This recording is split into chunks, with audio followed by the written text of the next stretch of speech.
Bhagwati PG college की online कक्षाओं की राजनीति विज्ञान की ऑनलाइन कक्षाओं में आपका स्वागत है। चूँकि राजनीति विज्ञान के क्षेत्र में हम अध्ययन कर रहे हैं और जब राजनीति विज्ञान का जब अध्ययन करते हैं और विश्व के प्रमुख संविधानों में आज हम इंग्लैंड का संविधान का अध्ययन करते हैं, ब्रिटिश संविधान। ध्यान दीजिए, ब्रिटिश संविधान का विकास, प्रारंभ में उसकी विशेषता को आज हम समझते हैं। तो देखिए, आज का हमारा विषय है ब्रिटिश संविधान।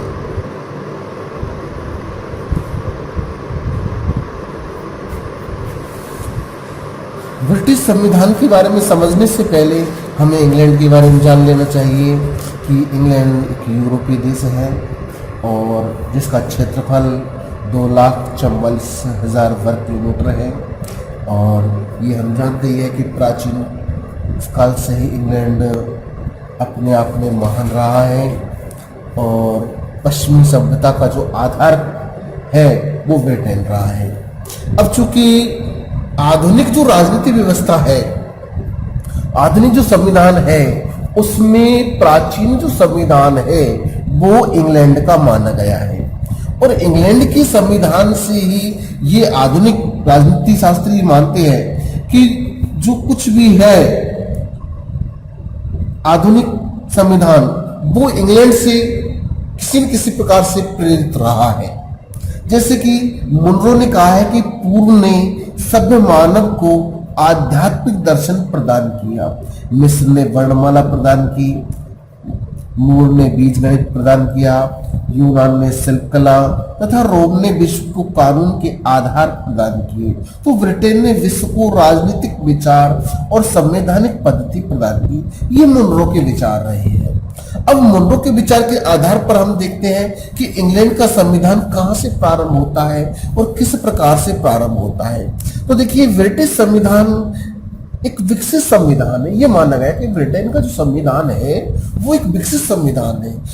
अब वो विकसित संविधान केवल एक दिन का नहीं है, क्योंकि कोई भी संविधान है, कोई भी संस्कृति है, कोई भी सभ्यता है या कोई भी वैज्ञानिक शोध है, वो किसी एक दिन में पूरा नहीं होता है, वो एक लंबे समय में परिपूर्ण होता है। तो देखिए, अगर पिछले 1400 वर्षों के अंदर देखा जाए तो इंग्लैंड का जो वर्तमान स्वरूप है तो वो 1400 वर्षों में किसी न किसी रूप से विकसित होता हुआ वर्तमान स्वरूप आ रहा है। और जो वे राजनीति शास्त्री है, इंग्लैंड के जो संविधान शास्त्री है, उन्होंने वहां के संविधान का जो विकास हुआ है, संवैधानिक जो विकास हुआ है, उस विकास को ब्रिटिश संविधान को 6 युगों में विभाजित किया है। कौन कौन से 6 युगों में विभाजित किया है? एंग्लो सैक्सन काल। क्या है? एंग्लो सैक्सन काल। तो पहला विकसित काल है एंग्लो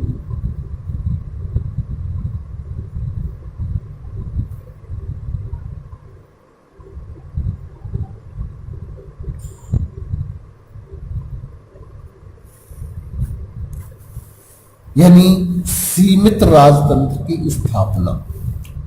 इस सीमित राजतंत्र से क्या तात्पर्य है कि इसमें राजतंत्र तो है लेकिन वो सीमित स्तर पर है, पूर्णतः नहीं है, या पावरफुल क्षेत्र में राजतंत्र नहीं है, सीमित क्षेत्र में है। और इसका प्रारंभ कब से हुआ है? 5वीं सदी से, यानी 5वीं सदी से कब तक चलता है? 1066 ईस्वी तक। ये एंग्लो सैक्सन काल के नाम से जाना जाता है, जिसको सीमित राजतंत्र कहते हैं। अच्छा, इसमें क्या है कि संविधान का विकास हुआ, ये जो संविधान है उसका विकास हुआ है, उसकी स्थापना की गई है, लेकिन नियंत्रित राजपद की स्थापना की गई थी।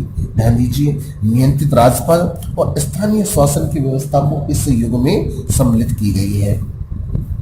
और यह जो एंग्लो सैक्सन राजा की जो शक्तियां थी वो सीमित मात्रा में थी, असीमित नहीं थी, बल्कि उस पर नियंत्रण रखा गया था। किसका नियंत्रण होता था? जो ब्रिटेन का जो राजा था वो भी अपने आप में पूर्ण निर्णय लेने में सक्षम नहीं था। उस पर भी सामंतों का, सरदारों का आदि का प्रभाव था। इस काल में इस प्रकार ये पहले खंड में वहां का जो संविधान था वो पहले इस दौर में विकसित हुआ या प्रारंभ रूप से हुआ है। उसके बाद दूसरा आता है नॉर्मल एंजीवन काल। दूसरा जो काल आता है इसको हम संक्षिप्त रूप में समझेंगे। देखिए, नॉर्मल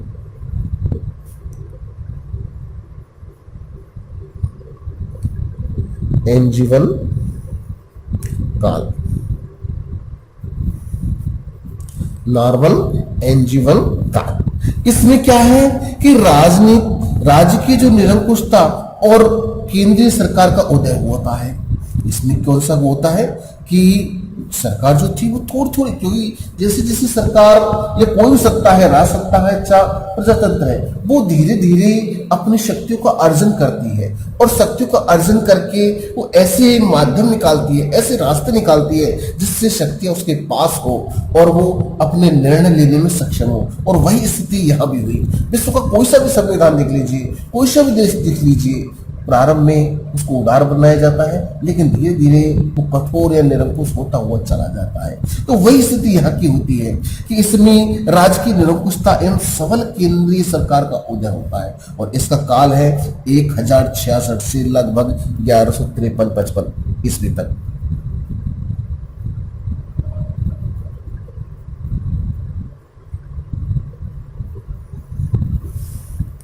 ईस्वी तक। इस काल में क्या होता है कि एंग्लो सेक्शन काल की जो शासन व्यवस्था, जो स्थानीय आधार थे, लेकिन इस पहली पूर्व व्यवस्था थी वो स्थानीय आधार पर थी, किंतु इसका जो आधार कौन सा बना है, राष्ट्रीयता आधार, यानी स्थानीय मुद्दों पर उन्होंने राष्ट्रीय मुद्दों को प्रभावशाली बनाया और कठोर और केंद्रीकृत मतलब एकत्रीकृत शासन की स्थापना की, जिसमें इस कार्य का जो नॉर्मन राजा विलियम था उसने इस काम को किया। विलियम ने निरंकुशता के मार्ग को उन्होंने समझा। विलियम ने निरंकुशता के मार्ग की बाधा समझकर विजेटमैन विटनेसमोर्ट को समाप्त कर दिया और जो राजा का अधिकार क्षेत्र थे उससे इसका प्रभाव पड़ा, बढ़ गए और धीरे धीरे क्या होता है कि केंद्रीकृत जो सत्ता थी वो प्रभावशाली होती चली गई। और तीसरा जो काल आता है, जो तीसरा काल आता है वो कौन सा है, प्लेंटेगेनेट और लंकास्ट्रियन काल। इसमें तीसरे काल में प्रभाव और अलग आता है। तो देखिए,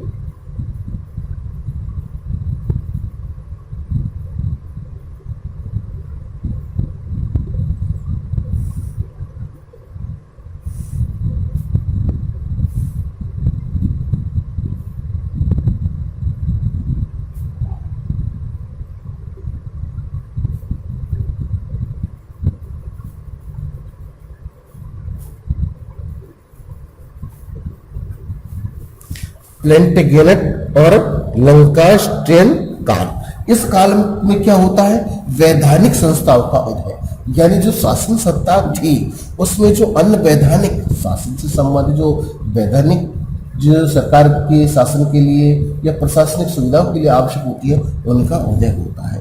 तो नॉर्मन काल की जो शासन व्यवस्था स्थापित हुई थी उस व्यवस्था में हेनरी प्रथम ने कुछ सुधार किए और शासन कार्य में कुशलता लाने के लिए, उनमें अनुभवशीलता लाने के लिए क्या किया है, उन्होंने क्यूरिया रेजिस के प्रशासन और न्याय संबंधी कार्यों का विभाजन कर और प्रीवी काउंसिल और एक्सचेकर के रूप में दो संस्थाएं दी। इस काल में सम्राट जॉन को जनता निकर के रूप में अधिक धनराशि एकत्र करने की राजा को महसूस हुआ। भी उसको लगा कि अपना राज्य को जब विकास करना है, देश का विकास करना है, तो अधिक उन्होंने का टैक्स वसूला और तरह तरह की टैक्स भी लगाई। तो धीरे धीरे क्या होता है कि सरकार थोड़ी और शक्तिशाली हो जाती है और इसी में और ध्यान दी। और इसी काल में देखते हैं कि जो मैग्ना कार्टा का जो समझौता था, जो वृहद अधिकार पत्र था, वो भी इसी शासन काल के दौरान हुआ था।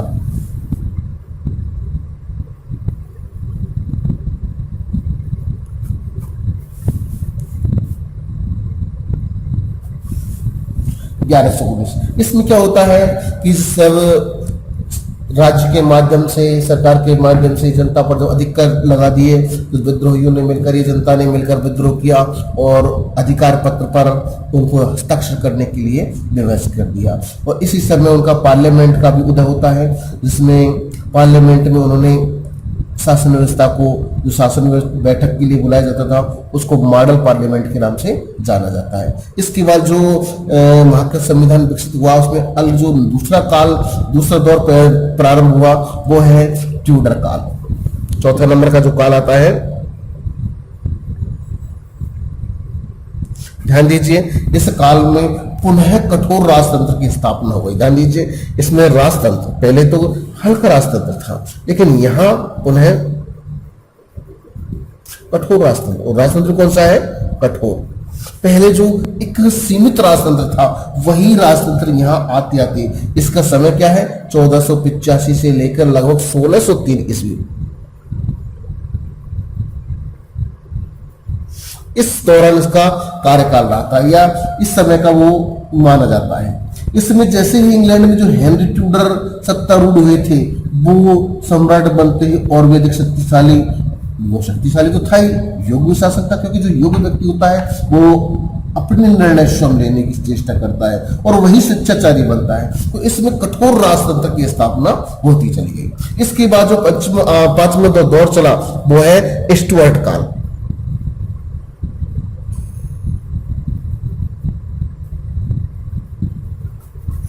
इसमें क्या है, होता है कि निरंकुश राजतंत्र और सीमित राजतंत्र जो थे, ध्यान दीजिए कि एक तरफ तो जो राजतंत्र के प्रबल पक्षधारी थे वो चाहते थे कि राजतंत्र शक्तिशाली हो, वो राजतंत्र वाले, और दूसरे है सीमित राजतंत्र या जनतंत्र के समर्थक, जो कह सकते कुछ हद तक। उन पक्षों में संघर्ष हुआ और यहीं पर ही लोकतंत्र की आधारशिला रखी गई। और इस समय ये शासन का दौर था 1603 से 1714 ईस्वी के समथिंग।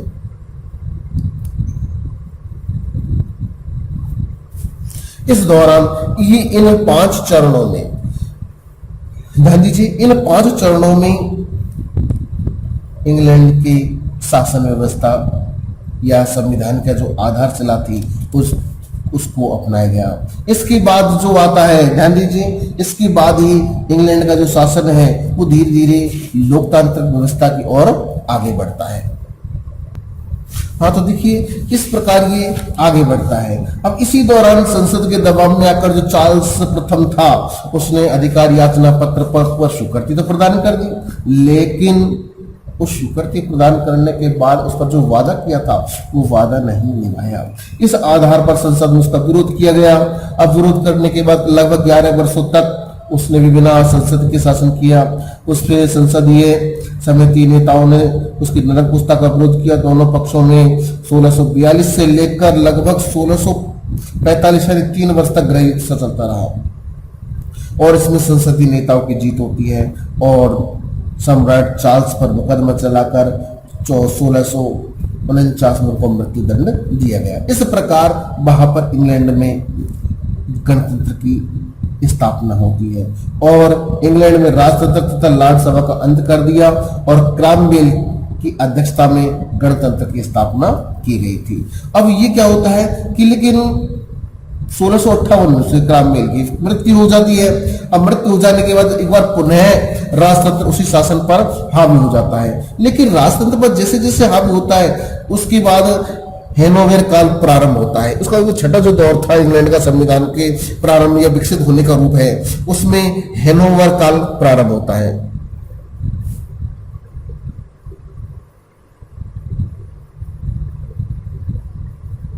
और यही संसदीय जनतंत्र की स्थापना का काल है।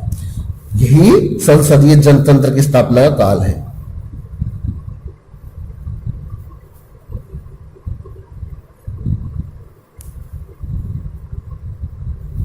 और इसके काल देखा जाए तो 1714 ईस्वी की समथिंग है। तो ये तब से ही इंग्लैंड में जनतंत्र का प्रारंभ होता है। इसमें क्या प्रभाव इस हैनोवर काल में क्या हुआ है कि वहां का जो राजा था उसकी शक्तियों का पतन हो गया था। मंत्रिमंडलीय जो प्रणाली थी उसका विकास हुआ। लोक सदन जिसको जिससे भारत में जन के जन प्रतिनिधि सब जनता के जो प्रतिनिधि चुने जाते थे उस सदन का लोकतंत्रीकरण किया गया था और लोक सदन की तुलना में राज्यसभा की शक्तियों को कम कर दिया गया था। इस काल में क्या किया गया था, ध्यान दीजिए, इंग्लैंड में आज भी जो राज्यसभा है उसमें आज भी वही प्राचीन वंशानुगत परंपरा पर आधारित सांसद चुने, वहां के जो सांसद है वो चुने जाते हैं।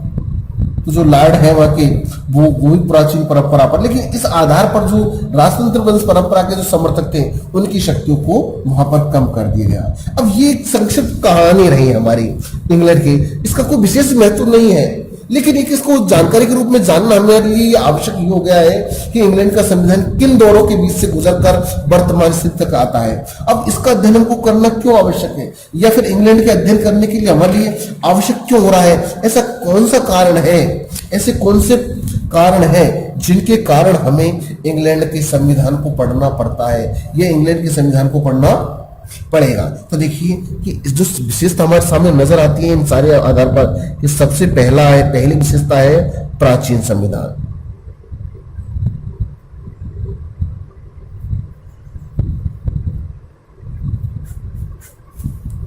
इंग्लैंड के संविधान को हम क्यों, इंग्लैंड के संविधान का अध्ययन क्यों कर रहे हैं, तो उसकी विशेषता के रूप में हम ये देखते हैं कि इंग्लैंड का जो संविधान है वो विश्व की जो वर्तमान उपलब्ध संविधान है उन संविधानों में सबसे प्राचीन संविधान है। हालांकि ये रिकॉर्डेड बात मानी जाती है, पढ़ी जाती है। हमारे भारत के अगर इतिहास में देखा जाए तो ऐसे बहुत सारे राजतंत्र हैं, चूंकि राजतंत्र का जो राजतंत्र चलते हैं और राजतंत्र के अलावा जो लोकतंत्र का जो प्रारंभ है, अगर हमारे इतिहास में अगर धार्मिक ग्रंथों को अगर आधार माना जाए तो हमारे भारत में ही सबसे पहले लोकतंत्र की स्थापना का आधार मिलते हैं। लोकतंत्र की जड़ें भारत में मिलती है। जो अवशेष है या प्राचीन उल्लेख है वो भारत में मिलते हैं। हमारे ईसा पूर्व 5वीं तक की जो शासन तंत्र थे उनमें बहुत सारे लोकतांत्रिक शासन प्रणाली के शासक राज्य रहे हैं। तो लेकिन फिर भी देखा जाए तो जो लिखित संविधान के या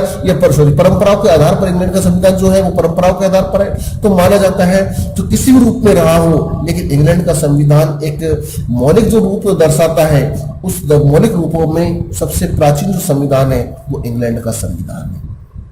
जो दूसरी विशेषता कारण देखी जाए तो लोकतांत्रिक पद्धति का श्रेष्ठ उदाहरण है इंग्लैंड का जो संविधान है। लोकतांत्रिक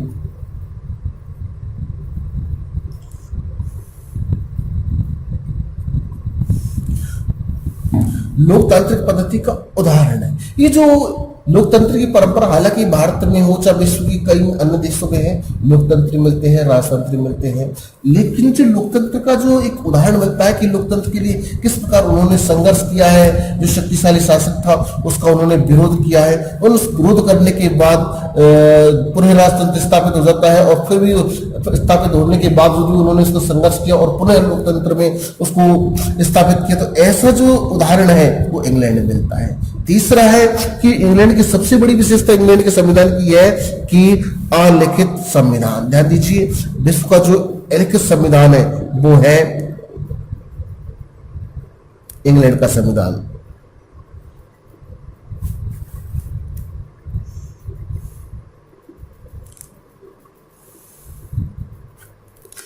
विश्व का जो अलिखित संविधान है वो केवल इंग्लैंड का संविधान है जो परंपराओं पर आधारित है। ध्यान दीजिए, ये परंपराओं पर,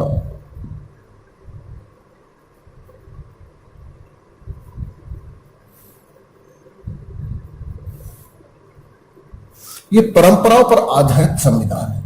अगला प्रकार जो इसकी है कि निरंतर विकास में संविधान या विकसित संविधान।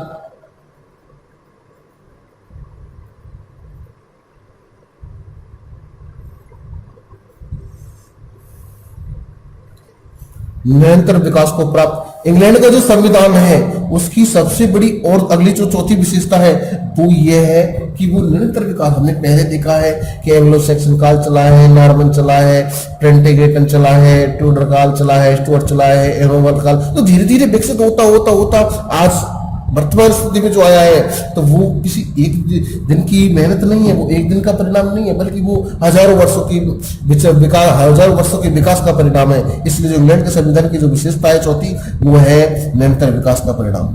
अगला पद का जो है विकास की इसकी विशेषता के रूप में लेते हैं इंग्लैंड के संविधान की, तो वो है स्वतंत्रता का प्रतीक।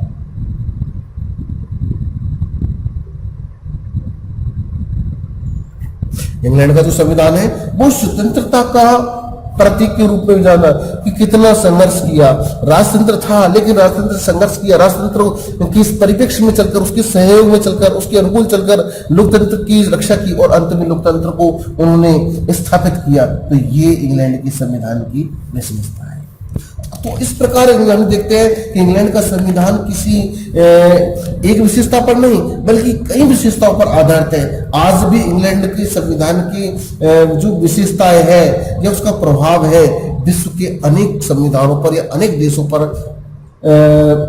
लागू होता है, उसको महसूस करते हैं। और देखिए कि इंग्लैंड का जो विश्व पर जो प्रभाव पड़ा है, उनकी शासन प्रणाली, कनाडा हो चाहे इंग्लैंड, ऑस्ट्रेलिया हो, न्यूजीलैंड हो, यहाँ तक कि हमारे स्वयं भारत पर भी जो संसदीय प्रणाली है वो इंग्लैंड की ही प्रणाली का एक हूबहू तो नहीं कह सकते, लेकिन भारतीय जो संसदीय प्रणाली है उस पर इंग्लैंड का बहुत कुछ प्रभाव पड़ा है। तो विश्व के अनेक देशों के संविधानों पर, अनेक देशों की शासन व्यवस्थाओं पर, अनेक शासन प्रणालियों पर इंग्लैंड के संविधान का प्रभाव पड़ा है। अतः इंग्लैंड का संविधान अध्ययन करने की दृष्टि से बहुत ही महत्वपूर्ण है। आज के लिए इतना ही। अगले वाले वीडियो में हम इंग्लैंड के संविधान का महत्व और उनके विभिन्न इंग्लैंड के संविधान के जो स्रोत है उनका हम अध्ययन करेंगे। धन्यवाद।